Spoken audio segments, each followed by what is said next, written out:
Një nga personat e shpallur në kërkim si pjesë e grupit kriminal të troplinëve në Durrës është ndaluar në Belgjik.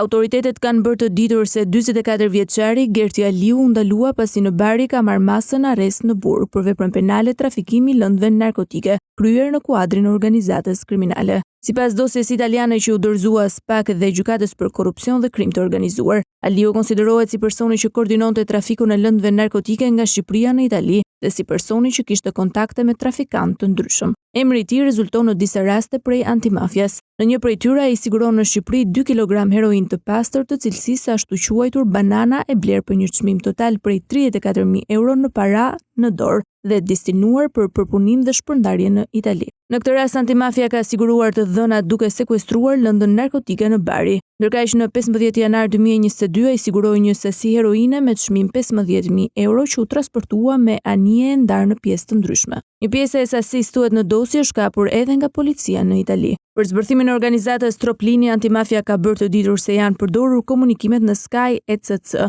dhe po ashtu përgjime në terren. Sipas të dhënave ka qenë Adi Çopa që koordinonte nga Durrësi veprimet e grupit dhe bashkëpunonte me Elvis Doçin.